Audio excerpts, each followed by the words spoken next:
Hallelujah! Muna kong gilitok ni Jesus, nga niingon siya, Jeremiah 29 verse 11, Ako lamang ang nasayod sa akong mga plano, alam kaninyo, sa maghimo kaninyong mauswagon, inay nga manlaon, o sa paghatag kaninyong kaugmaon na inyong gipangandoy.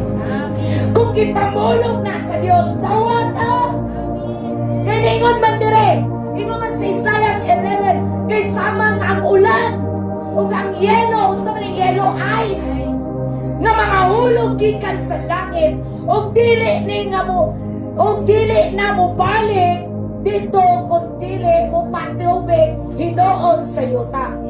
Aron manurok ang mga tanom niini o kaatagan, binhi ang magpupugas o pagkaon ang mga tao. Ang ako mga pulong usab, dili mo balik kanako, nga kawang lamang. Kasi kayo nani ang Diyos. Muna kung nagsaad ang Diyos kanimo, dawata. Mama na iyang giingon. Anong supakon man nato? Mama iyang giingon. Dili siya musugot nga mubalik niya nga kawang. Kung iyang gipamulong nga panalanginan kaniya, mubuswak gayod ang panalangin. Kung iyang gipamulong nga moabot kanimo ang pabor, kadagaya, abundansya ng mga panalangin moabot gid kanimo nga dili makawang. Amen ba? So ang pulong sa Dios maayo. Ingon bitaw ang pulong sa Ginoo, ani si Jesus nagpakakabos para ikaw gako nga mituo kaniya mahimong dato. Madato sa tanang aspeto sa atong kinabuhi. Kung sa una wa may kaalam, karon nakabaton og kaalam gikan sa Dios. Kung sa una wa may mga alamang, gitagaan ta sa Dios nga mahimong na adunay alamang. Kung sa una gitawag tag buang-buang, karon di na ta buang-buang, manggialamon na nga mga anak sa Dios. Kasi nagatagaan na ang Dios. Amen ba? Anang aspeto mo increase yun ka. Dili ka mo decrease. Kaya kasulatan na gingon, siya ang Diyos. Diyos nga dili mo ut-ut. Diyos siya sa pag-uswag.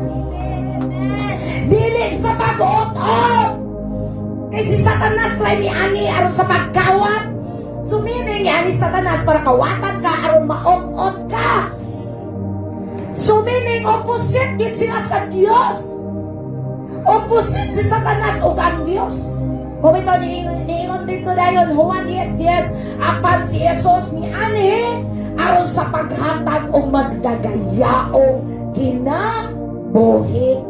Asa may ut-ut ana? Asa may ut-ut? Wala no. Madagayaong kinabuhi. So dawatan na kung nagsaad siya, hoy kamo mga tipang-uhaw, doon kamo kanako. Kaya hatagan ko kamo sa tubig sa kinabuhi. Once ang makainom niini, di na pag-auhaw. Mudagay-day nga to siyang kasing-kasing ang tubig sa kinabuhi nga sama sa suba. Muna kung ikaw nakulangan ka sa presensya sa Dios, doon ni Jesus, claim this word. Lord, empty kay kong heart, doon ni Jesus, i-claim ni nga word. Lord Jesus, nag-promise ka, nagsaad ka, nga ako, giuhaw man ko nimo, giuhaw ko sa imong presensya, Lord, mo doon ko nimo, ingon ka, hatagan ko nimo sa tubig, nga mo overflow sa akong kasing-kasing sama sa suba. Kini nga tubig, mao ang kinabuhi, nga imong gisaad diri ka nato, maong presensya sa Diyos. Muna mga anak sa Ginoo, claim the word of God. Kay mo na iyang saad sa mga hintil o sa mga Diyos na nagtuo kaniya. Amen ba? Klaro kay ang pulong sa Diyos ko? Ang akong mga pulong usab, dili mo balik ka nako nga kawang lamang. Sukop din ang pulong. Ano, nagsaad si Lord. Ano mo, nagisaad ni Lord. Ano, ingon mo, nagisaad. Lord mo niya kung kuptan. Mo na nga importante yun ang pulong sa Diyos. Tanawa ho? Ingon ba yan siya? Kung sa iyang ipamulong, iya ginang tumanon. Kay dili siya Diyos nga ganahan siya mapakyas. Di siya ganahan nga pakyason niya ang iyang pulong kay dili siya Dios sa bakakon. Dili bakakon ang atong Dios. Amen ba? Ang atong Dios matinod ano. Kung sige ngon diri sa pulong niya, ang iyang pulong, unsay nahitabo? Tumanon! Kaniyang pulong tumanon, hinoon niya ang akong tuyo o mulampos gayon kini. Sa itong pagdaog yung kapermikso nga. Di kaluoy! Walay anak sa Diyos na nagatuo sa pulong sa Diyos nga luoy. Ipipikar ko rin magtapat, di mo na kaluoy, oy. Busa ayaw paluoy-luoy.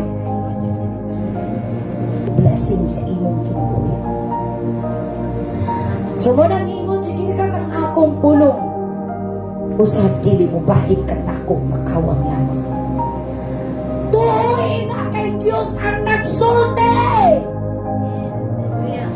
Kuyaw kayo pag ang Diyos mo sulti tumanon kayo niya ang iyang gipamulong. Isaiah 55 verse 12 to 13. Oh, unang the blessing of God's word. Sige ngon, mamiyak kamo nga malipayon. O pagkauson kamo nga malinawon. Mag-awit sa tumang kalipay. Dili kay nag-awit. Dahil unsal ganun. Marumang napilde man. Marumang isa ka milyon ba napilde. Dapat die good go! Roar by the fire of the Holy Ghost. In Jesus' name. Amen ba? Dapat sa pag-imong pag-istorya pa lang mo na ay kalayo. Kurog na Satanas. Amen ba? Yeshua! Roar by the fire of the Holy Ghost.